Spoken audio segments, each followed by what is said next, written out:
seated, thank you. Yes, sir, Mr. Mando. We have one more witness today. It's Janelle Farley. All right, thank you, sir.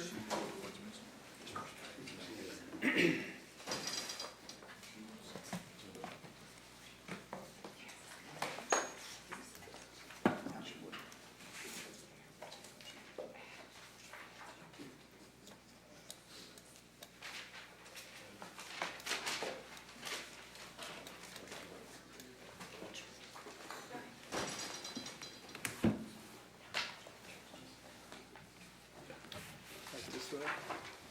Can you raise your right hand and I'll swear you in? Do you swear or affirm that you'll tell the truth, the whole truth, and nothing but the truth? Yes. Thank you. Have a seat.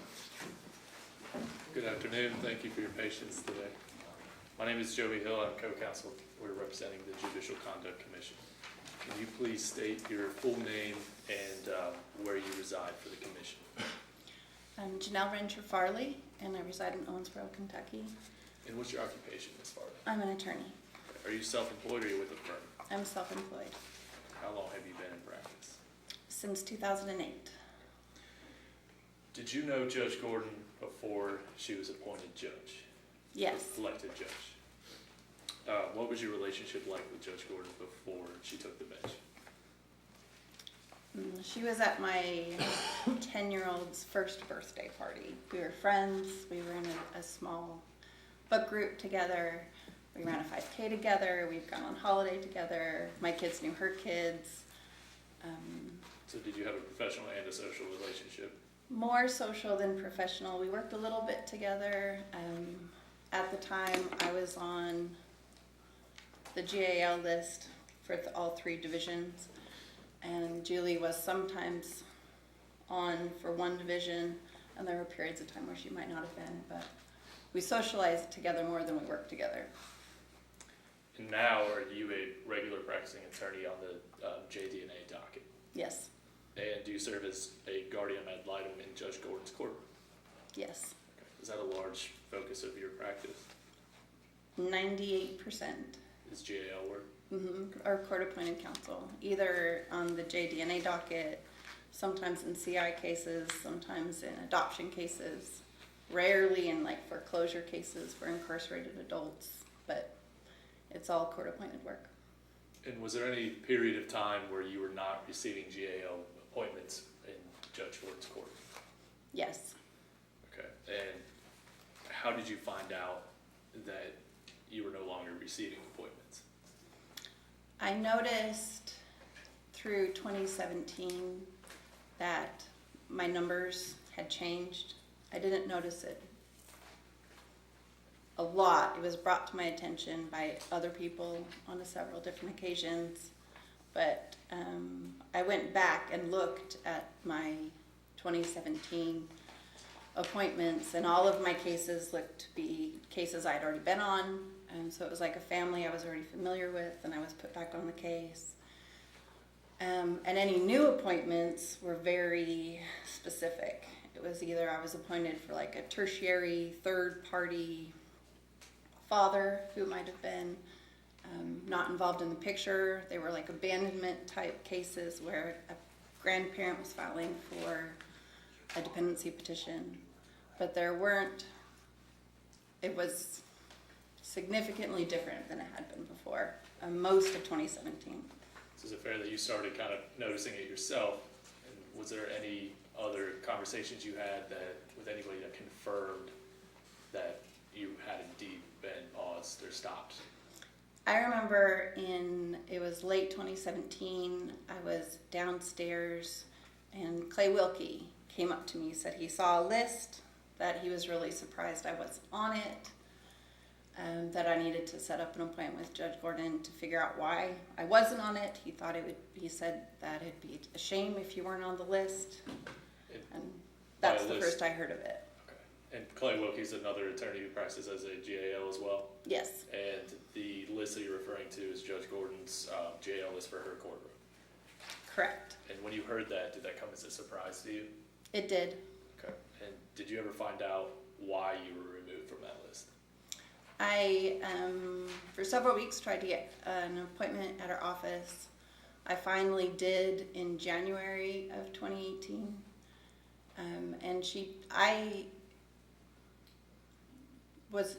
Judge Gordon told me that it was because I was not, I can't remember the words she used, but I wasn't forgiving enough towards addicts. And the meeting that you were referring to, you were the one that requested that? Yes, sir. Did she ever reach out to you before you requested to let you know, hey, I'd like to meet with you about GAL assignments? I think we had a meeting in August of 2017. When I looked at my 2017 planner, I saw it. That meeting was requested by the court staff. I think it would have been Courtney who requested it via email, so I was able to find that email. I remember that meeting being mostly about wanting to make sure I understood that she was trying really hard, that she was pretty frustrated, and that her staff was really protective, and that she had lost friends over the election and over her job. At any point during that meeting, did Judge Gordon tell you that you were being paused or stopped as far as getting GAL appointments? No. Okay, so for the meeting that was specifically discussed, you requested? Yes. Okay, and that was several weeks after you noticed your numbers starting to go down? Months. Mm-hmm. And as you stated, I guess 98% of your work, so you rely, is it fair to say you rely on your GAL appointments as a big part of your livelihood? Yes. And after the incident where you found out that you had been removed from Judge Gordon's GAL appointment list, did you take any actions with your career based off of that? Yes, definitely. I have always covered the 38th Judicial Circuit. So when Davis Family Court started, before Davis Family Court, it was a Monday, Wednesday, and Friday for each division. Division 1 was on Monday, Division 2 was on Wednesday, and 3 was Monday, 2 was Wednesday, and 1 was Friday. And I was doing Hancock County, Ohio County, and Butler County. When Davis County switched to a family court was put on Tuesday, so I took Hancock County off, and I stopped doing Hancock County cases at the beginning of 2017. But when I was taken off the list, it was so unsettling that I started doing Henderson Family Court in January of 2018. Did you add Henderson as kind of a safety blanket in case something like this happened again? Yes, I did. And did you feel like you were being punished when you were taken off of the appointment list? Yes, I did. Do you think that had anything to do with how you advocate in Judge Gordon's courtroom, or what did you feel the punishment was for? I believe it was for my personal views. I've never been unprepared for court, never not appeared to court. I think I've always done a good job of lawyering. I've worked for several other judges, and never once since 2008 has any other judge ever had an issue with how I conducted myself on their GAL lists. And do you feel like you have to toe a line in how you advocate in Judge Gordon's courtroom, or you risk losing referrals? Yes. That's all the questions I have. Thank you. Just a few. Yes, sir. Good afternoon, Ms. Farley, Kent Westbury. You may have figured I'm counsel for Judge Gordon. There was testimony earlier that you might have made a remark somewhat critical, disparaging, I don't want to overstate it, about people with substance abuse problems, and that was brought to the attention of Judge Gordon. Do I have that right? According to Judge Gordon, when we met in January, she told me that somebody had told her that I made a comment in one of the pretrial rooms that had hurt their feelings. About something critical about people who have substance abuse? Yes. Right? Now, would this have been in 2017? Yes, Okay. And there was a period of time when you had a pause in GAL appointments, correct?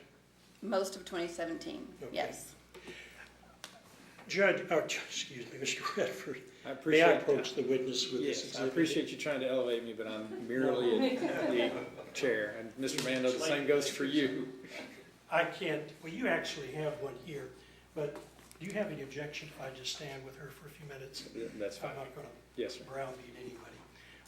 This is exhibit number 30, you've looked at it before throughout the day. Just the GAL Yes, assignments. yes, sir. We don't have any statistics for 17, 18, 19, I don't think, but maybe we do. But I would represent, what we do, 2017 through 2021. I mean, I'm not trying to beat a dead horse here, but in 2021 GAL assignments, this comes from the AOC. Who's number 3 on the list? I am. Yeah. And it appears that you're very close to Andrew Johnson, is that correct?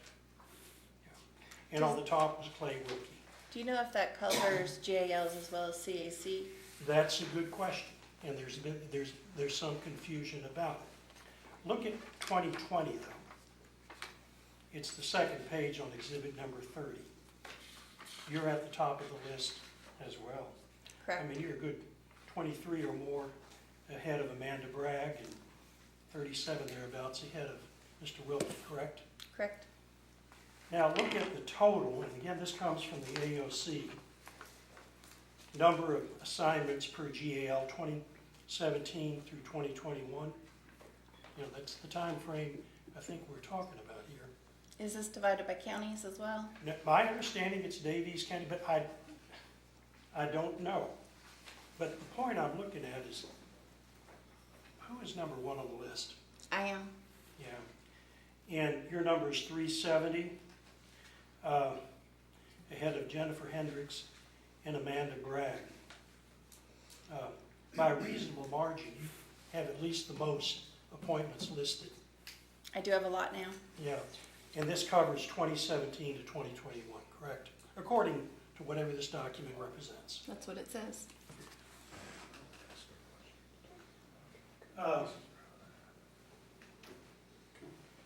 Again, I'm not a family court practitioner, but I understand that the family court judges statutorily have the right to control the GAL appointment list. Is that correct?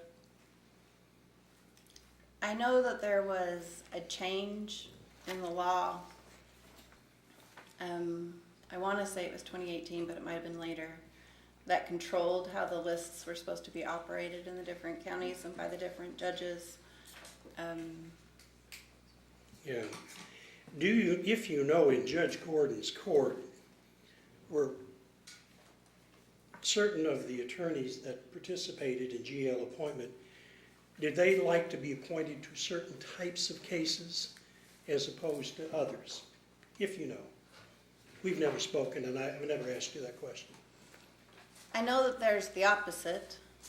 There are certain attorneys that do not want to be on certain cases. Right. Like there are several attorneys that don't do termination of parental rights cases, for example. There are some attorneys that don't want to do warning order appointments in JDNA cases. I don't know of any attorneys that prefer certain kinds of cases.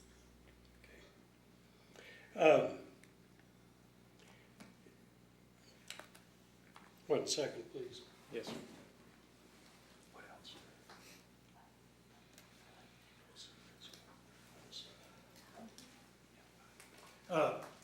Thank you, Ms. Farley. Appreciate your time. Thank you. Chairman, I just have a few questions.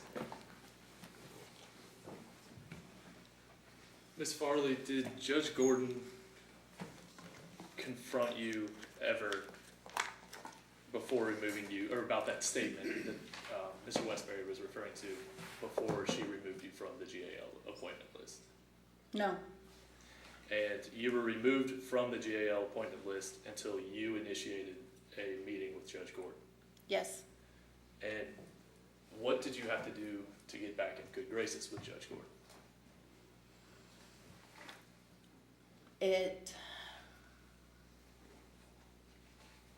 in January, we had that conversation. I was really shocked, really upset. There was a lot of crying.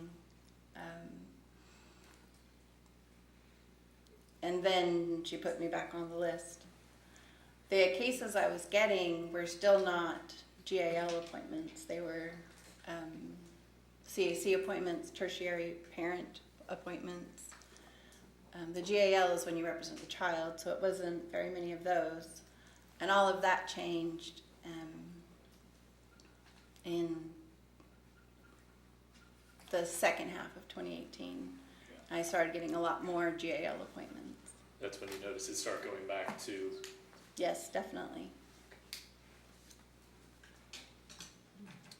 and are you still, would you consider yourself personal friends with Judge Gordon to this day? I would not. Just a professional relationship? That's correct. Thank you for your time today. May I Yes, sir. Did I hear you, ma'am, Ms. Farley, say that you requested to see Judge Gordon about this issue, and it took about 2 weeks for you to get in to see her? Did I hear that right? I remember I talked to, Clay told me before Christmas break, and I was in Idaho during Christmas break that year. So I had requested a meeting beforehand, and they said, no, let's talk about it when you get back. And then at the beginning of January, I requested a meeting, and I was told no. And then I finally asked to schedule one out, and I was finally given one on, I think it was the 18th of January. Okay. Of 17? Of 18. Of 18, excuse me. Let me just conclude by asking you this. How busy was it in family court in that time period, January of 18? Were things hopping? I don't remember. Okay. Thank you. Anything else? No other questions, Chair.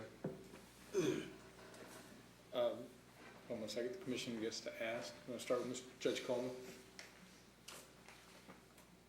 It's a little bit late, I may have missed this. You said you went on holidays and went to parties with the judge, that was before she became judge? Yes. Okay. Yeah. That's all. Judge Perry. Just one, Ms. Farley, and I'm a general jurisdiction judge, I absolutely do not deal with this. But in the context of a witness, you explained you were paused and it restarted, but you didn't really testify as to why. I didn't recognize through 2017 that I wasn't getting new appointments. I was recognizing that I was getting appointed on cases that I'd already served. And because I've been on the list for so long, and because this is exclusively my practice, I do have a large historical. There's a lot of families that are going through the courts more than once. So a lot of the appointments I was receiving were only the old ones. I wasn't getting any new ones, except for those tertiary parties. After my first meeting with her in 2018, in that January 2018, my appointments went up. I started to get appointed on substance abuse cases again. I started getting regular appointments as GAL, but it wasn't as often, it wasn't equally, like the new cases, I was not equally getting the new cases. And I don't believe it really started picking up until the latter part of 2018. And I believe it was a personal situation that increased my appointments. I believe it was because of my personal actions outside of court that suddenly I started getting all of the appointments, where it was I was getting so few in 2017 to 2018 to, like they showed, that by 2020, 2021, I was at the very top of the list. And I think the reason it would drop off is I would go out of favor. And the reason it would pick back up is because I would go back in favor. I think it was all based on Judge Gordon's opinion of me. I suppose, pardon me for being curious, but that still really doesn't answer why. What is there about you that would cause you to go out of favor and then back into favor? What do you mean? I was told by Julie in that January meeting that I was an obstructionist. That when an issue came before the court, I would object if I had an objection. When it came to, for example, if it was a case that she had been a party to or she had been a GAL on, there had to be a situation where that was waived, a conflict was waived. In 2017, since I was getting mostly tertiary fathers, that I didn't actually have a client in front of me who I could ask whether or not they waived it, I had to object. And I could not agree to a waiver because I have no client with me to agree. And so I would be punished. She would be frustrated and I would not get appointments for a few weeks.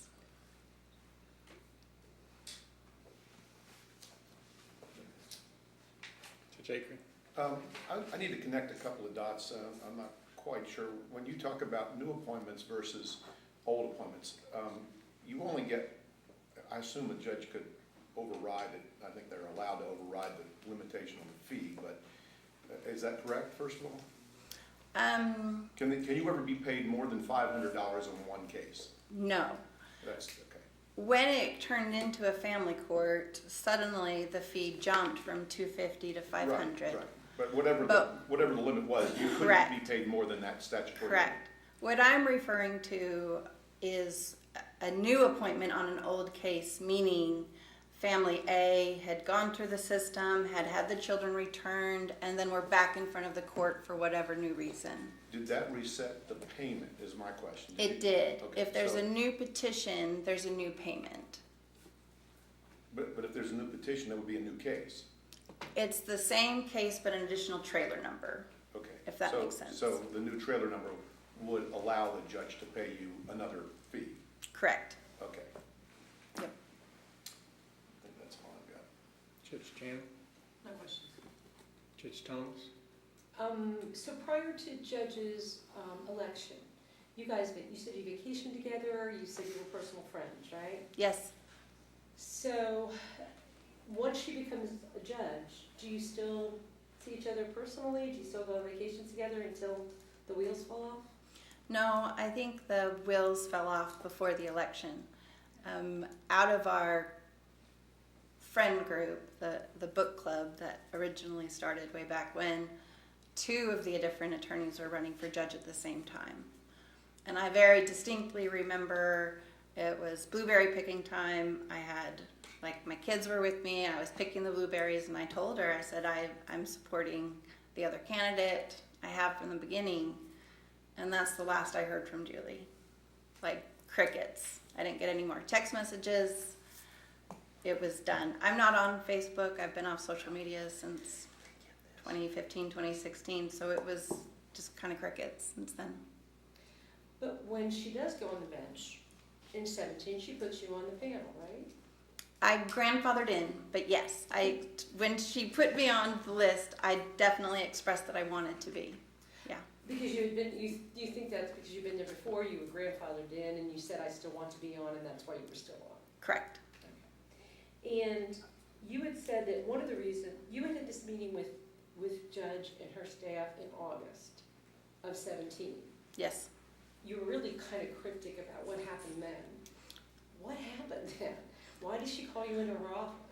I don't really know. I don't have a really good memory of it. I have it in my 2017 planner that we met that day. I was able to find the meeting that said she wanted to meet it. There weren't any other details. I remember leaving that meeting and being really kind of confused because most of the meeting was Judge Gordon talking about how hard she was having it, how hard it was for her. It wasn't really directed at me.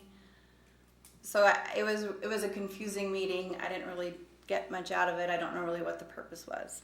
All right. And then, Mr. Wilkie, who we've met, comes up to you and says, hey, you're not on the list, you better go see Judge Gordon, right? And that's when you go to see Judge Gordon in January of 18. Correct. Did she tell you then about your personal opinion or your personal, something that you said about your personal belief about addiction that caused the problem for her? Did she express exactly why, other than this obstructionist argument? She said the obstructionist part, and she also said that she had taken me off of any substance abuse cases, and she said it was because I had made a comment that wasn't supportive of people in addiction. And what did you tell her when she said that? I was shocked. I was shocked. I remember telling her that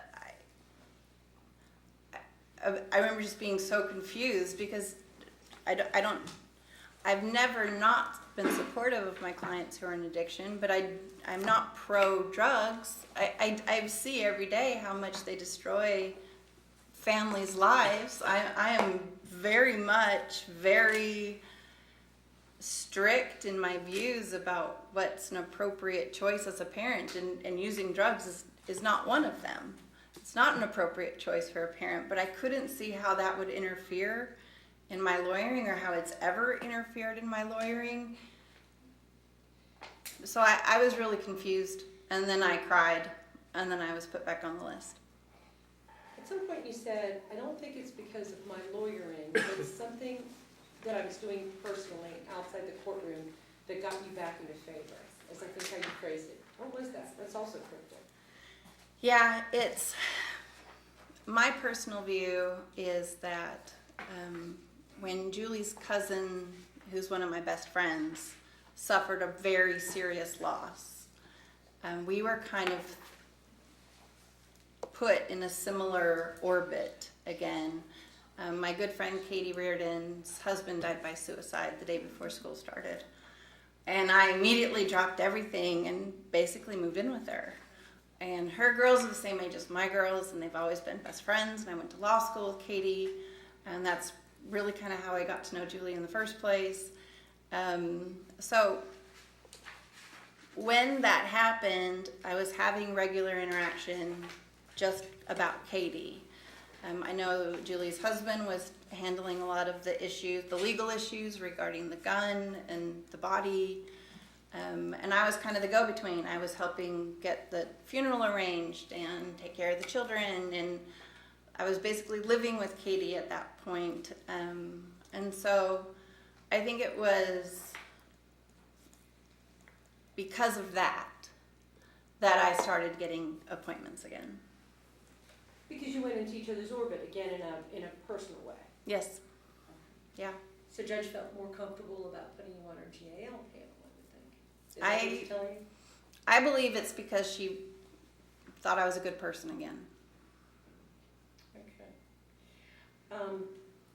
We've heard that guardian ad litems, some guardian ad litems, and I don't know who, actually, a couple names have been mentioned, but I don't know who else, were allowed to take their clients home, even though they weren't approved as placements by the cabinet, like for overnight or for be able to take them to foster care or go drive through and get dinner or whatever. Do you know anything about that? It certainly wouldn't be approved.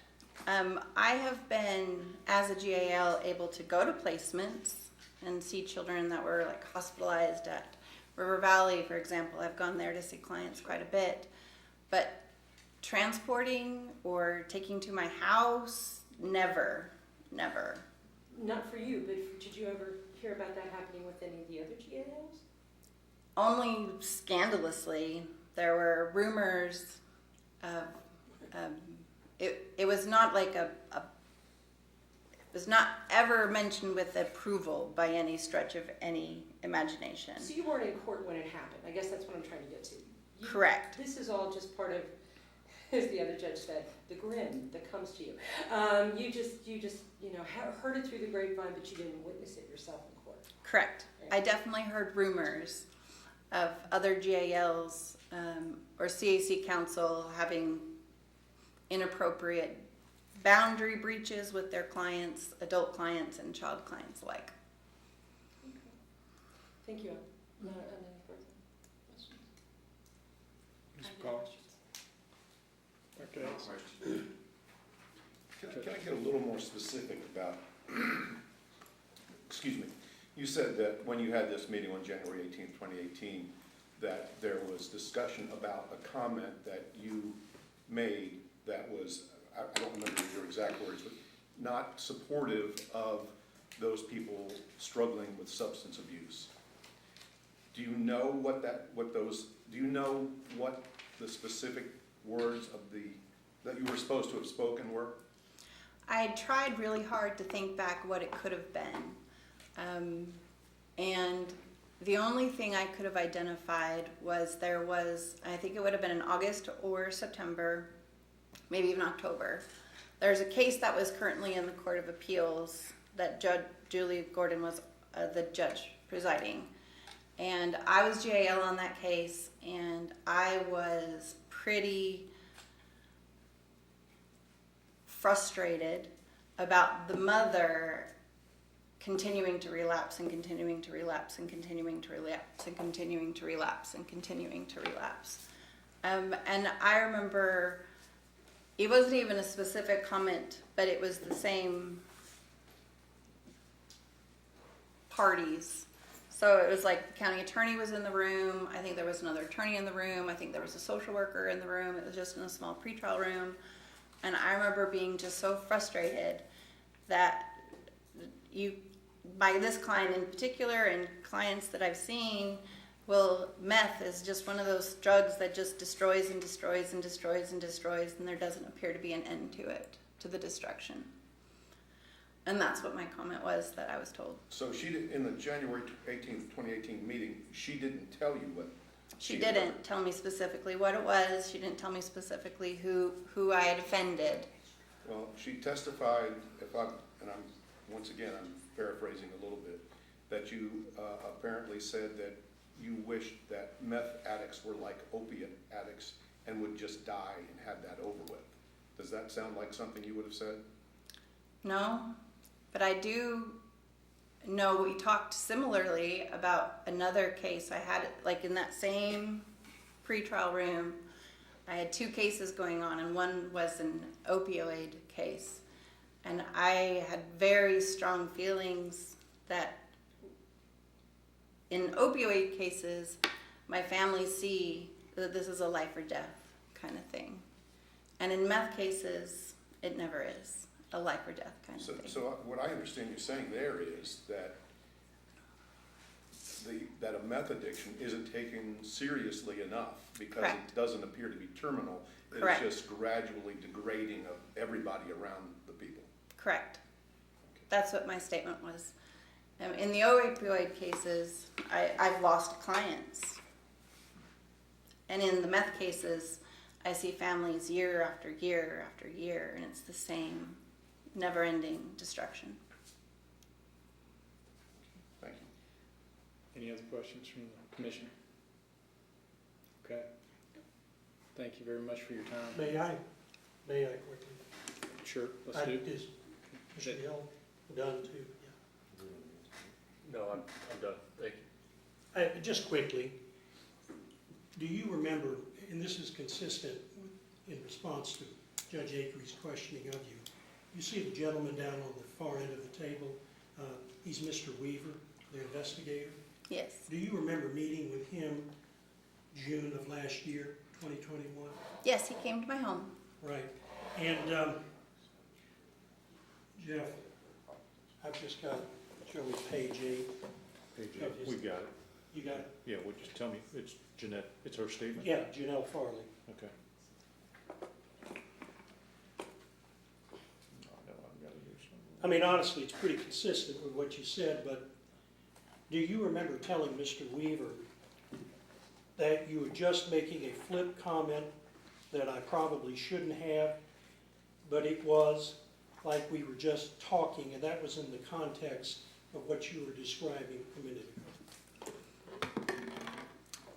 I think the most frustrating part was until January of 2018, I never would have assumed that that kind of chit-chat would be offensive or would hurt anyone's feelings, because at this point I'm just expressing frustration about these families that are, and everyone's doing the same thing.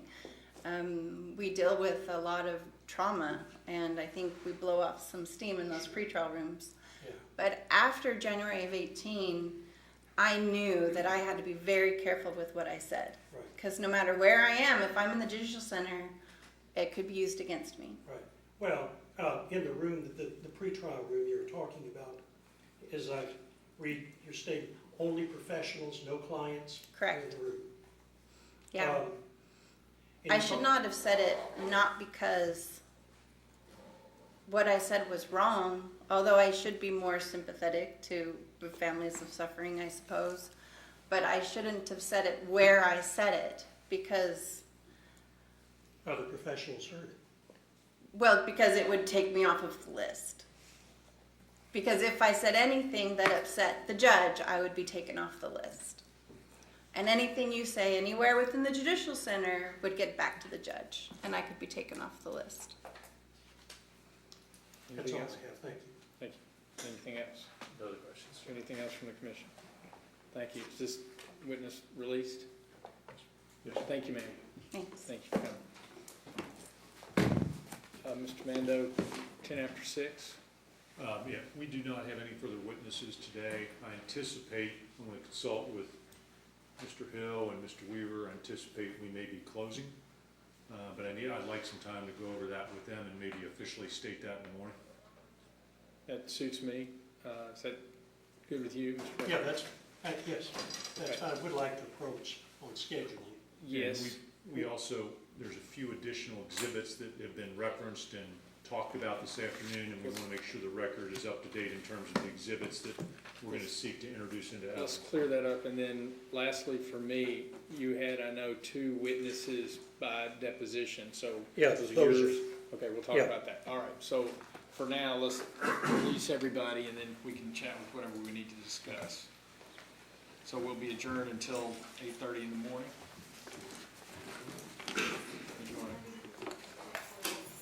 Yeah, just keep this on the record. And gentlemen, if you want to come on up and let's discuss what we're doing.